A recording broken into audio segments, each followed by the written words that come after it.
Assalamualaikum warahmatullahi wabarakatuh. Perkenalkan, nama saya Fahri Adriwijaya, absen ke-10. Di sini saya akan membahas tentang materi Quran Surat Al-Isra ayat 32. Saya akan membacakan ayatnya terlebih dahulu. Bismillahirrahmanirrahim. Wala taqrabuz zina innahu kana fahisya wa sa'a sabila. Dan janganlah kamu mendekati zina. Zina itu sungguh suatu perbuatan keji dan suatu jalan yang buruk. Quran Surat Al-Isra ayat 32. Isi kandungan surat Al-Isra ayat 32 mengandung larangan mendekati zina serta penegasan bahwa zina merupakan perbuatan keji dan suatu jalan yang buruk. Allah Subhanahu wa taala secara tegas memberi predikat terhadap perbuatan zina melalui ayat tersebut sebagai perbuatan yang merendahkan harkat martabat dan kehormatan manusia. Oleh karena bahayanya perbuatan zina, sebagai langkah pencegahannya Allah Subhanahu wa taala melarang perbuatan yang mendekati atau mengarah pada zina. Perbuatan zina dampak di dunianya: 1. Menghilangkan wibawa. Pelaku zina akan kehilangan kehormatan, martabat atau harga dirinya di masyarakat. Yang kedua, mengakibatkan kefakiran. Perbuatan zina juga akan mengakibatkan pelaku menjadi miskin sebab ia akan selalu mengejar kepuasan hawa nafsunya meskipun harus mengeluarkan biaya yang besar. Yang ketiga, mengurangi umur. Perbuatan zina tersebut juga akan mengakibatkan umur pelakunya berkurang karena bisa terserang penyakit yang dapat mengakibatkan kematian seperti HIV, infeksi saluran kelamin, dan sebagainya. Dan ada juga dampak di akhirat. Yang pertama, mendapat murka dari Allah Subhanahu wa taala. Perbuatan zina merupakan salah satu dosa besar sehingga para pelakunya akan mendapat murka dari Allah Subhanahu wa taala kelak di akhirat. Yang kedua, hisab yang jelek. Pada saat hari perhitungan amal, para pelaku zina akan menyesal karena mereka akan diperlihatkan betapa besarnya dosa akibat perbuatan zina yang dilakukan semasa hidup di dunia. Yang ketiga, siksaan di neraka. Para pelaku zina akan mendapatkan siksa yang berat dan hina kelak di neraka. Dikisahkan pada saat Rasulullah SAW melakukan Isra Miraj, beliau diperlihatkan ada sekelompok orang yang menghadapi daging segar, tetapi mereka lebih suka memakan daging yang amat busuk daripada daging segar. Itulah siksaan dan kehinaan bagi pelaku zina. 2. Larangan perbuatan zina. Zina secara bahasa berasal dari kata zana yasmi, yaitu hubungan badan laki-laki dan perempuan yang sudah balik tanpa adanya ikatan pernikahan yang sah sesuai dengan tuntunan agama Islam. Pengertian zina menurut mazhab atau pendapat imam. 1.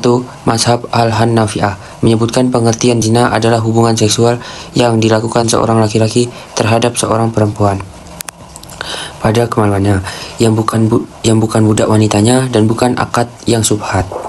2. Mazhab Al-Maliklah mendefinisikan pengertian zina adalah hubungan seksual yang dilakukan oleh seorang mukallaf yang muslim pada faraj adami atau manusia, yang bukan budak miliknya tanpa adanya syubhat dan dilakukan dengan sengaja. 3. Mazhab Asy-Syafi'iyah memberikan definisi tentang pengertian zina adalah masuknya ujung kemaluan laki-laki meskipun sebagiannya ke dalam kemaluan wanita yang haram dalam keadaan syahwat yang alami tanpa syubhat. 4. Mazhab Al-Hanabilah. Pengertian zina dari mazhab Al-Hanabilah adalah hilangnya hasyafah kemaluan laki-laki yang sudah balik dan berakal ke dalam salah satu dari dua lubang wanita yang ada hubungan ismah antara keduanya atau syubhat. Contoh-contoh perilaku zina yang harus kita hindari. 1. Menjalani pergaulan bebas, yaitu pergaulan yang tidak berlandaskan norma, aturan, dan batasan agama.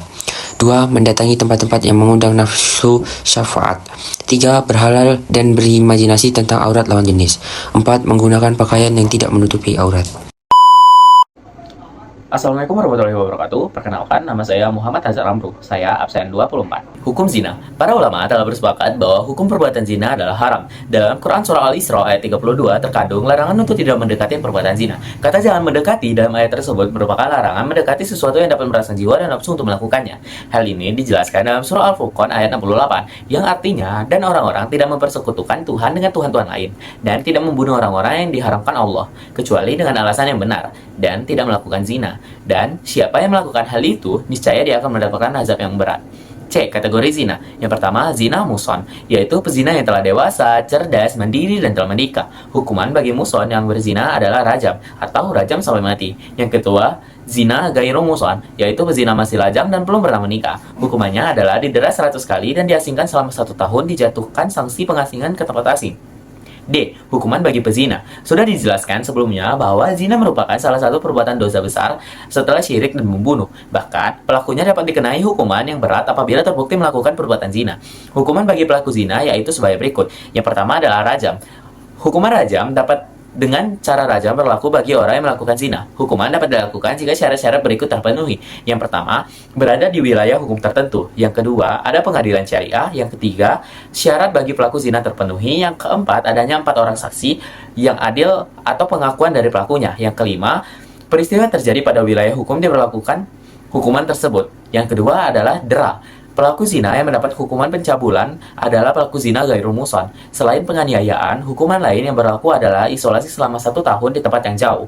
Syarat hukuman dera yaitu sebagai berikut. Yang pertama, orang yang melakukan zina sudah mu'alaf, balik, dan sehat. Yang kedua, melakukan tanpa adanya paksaan. Yang ketiga, mengetahui bahwa zina hukumnya haram. Yang keempat, kemunculan kata jama. Dan yang kelima, zina benar-benar terbukti dilakukan. Menurut pasal 284 KUHP, pelaku perbuatan zina dapat diancam dengan hukuman 9 bulan. KUHP menganggap bahwa hubungan badan antara laki-laki dan perempuan di luar perkawinan adalah zina. Namun, tidak semua perbuatan zina dapat dihukum. Perbuatan zina yang dapat dihukum adalah perbuatan zina yang dilakukan oleh laki-laki dan perempuan yang belum menikah. Tuntutan terhadap pelaku sendiri hanya dapat dilakukan oleh salah satu pasangan dari pelaku perbuatan zina tersebut atau yang merasa tercemar akibat perbuatan tersebut. Assalamualaikum, saya absen dari 14. Saya akan majukan materinya. Hukum bagi yang menuduh zina atau kazib. Dalam Al-Quran mengancam orang-orang yang menuduh atau menfitnah perempuan baik yang berikan kepada Allah Subhanahu wa Ta'ala dan Rasulnya. Orang-orang yang memfitnah perempuan baik-baik melakukan zina diancam akan mendapatkan laknat dari Allah Subhanahu wa Ta'ala. Pada hari itu, Allah Subhanahu wa Ta'ala akan memberikan balasan kepada mereka secara setimpal. Dan ketika itu mereka tahu dan sadar bahwa Allah Maha Besar atas segala firman-Nya, Maha menjelaskan segala sesuatu. Orang yang menuduh orang lain tanpa bukti mendapatkan hukuman dera 80 kali atau tidak diterima persaksiannya dengan ketentuan sebagai berikut. 1. Balik berakal sehat dan bukan orang tua tertuduh. 2. Orang yang dituduh zina merupakan orang baik-baik, berakal sehat dan tidak pernah berzina. 3. Pernyataan tuduhan zina baik secara lisan maupun tertulis. Hikmah diharamkannya zina sebagai berikut. 1. Memelihara dan menjaga keturunan karena anak hasil perzinaan pada umumnya kekurangan terpelihara dan terjaga. 2. Menjaga harga diri dan kehormatan. 3. Menjaga ketertiban dan keteraturan rumah tangga. Dampak negatif dari perbuatan zina sebagai berikut. 1. Mendapat laknat dari Allah Subhanahu wa Ta'ala dan Rasulnya. 2. Dijauhi dan dikucilkan oleh masyarakat. 3. Nasab anak hasil zina menjadi tidak jelas. Sekian presentasi dari saya. Wassalamualaikum warahmatullahi wabarakatuh. Assalamualaikum warahmatullahi wabarakatuh. Perkenalkan, nama saya Pada Valencia. Saya akan menjelaskan penyebab terjadinya pergaulan bebas. 1. Tingkat pendidikan yang minim. Penyebab pergaulan bebas dari lingkungan pertama remaja dan anak yaitu keluarga. 2. Broken home. Broken home tidak selalu berkaitan dengan orang tua yang bercerai, tetapi terkait pada keadaan rumah. 3. Ekonomi keluarga. Ekonomi keluarga yang kurang bercukupan berisiko membuat anak dan remaja menjadi putus sekolah serta tidak mendapat hak-hak mendasarkan dalam hidupnya. 4. Kondisi lingkungan. Kondisi lingkungan tidak baik dapat menjadi penyebab pergaulan bebas. 5. Penyalahguna internet seiring dengan perkembangan zaman. 6. Pengaruh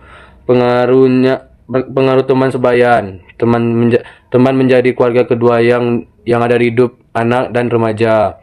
7. Lemahnya kontrol diri. Penyebab pergaulan bebas juga bisa berasal dari diri sendiri. Salah satunya adalah karena lemahnya kontrol diri. 8. Gaya hidup. Dengan dorongan hidup yang berkembang kian bebas saat ini. 9. Kurangnya nilai keagamaan.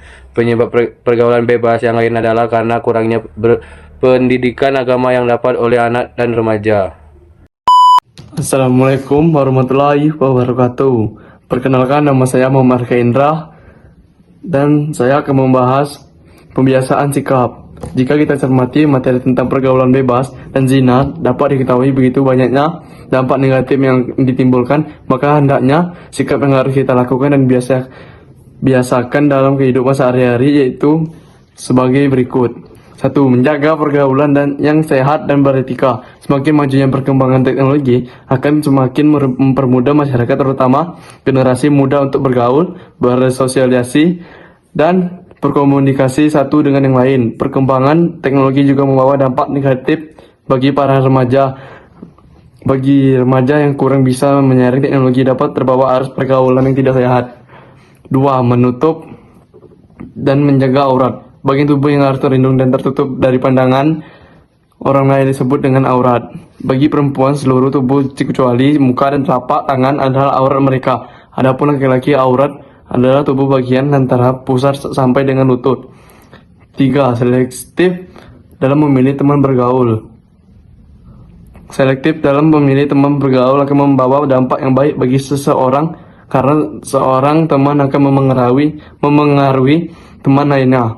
Apabila seseorang memilih teman yang saleh, maka ia pun akan terpengaruh menjadi baik. Apabila seseorang memilih teman yang buruk, niscaya ia akan membawa keburukan juga baginya.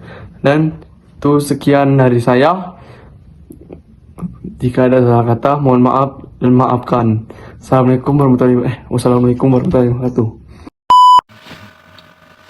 4. Menghindari dan meninggalkan tempat-tempat maksiat.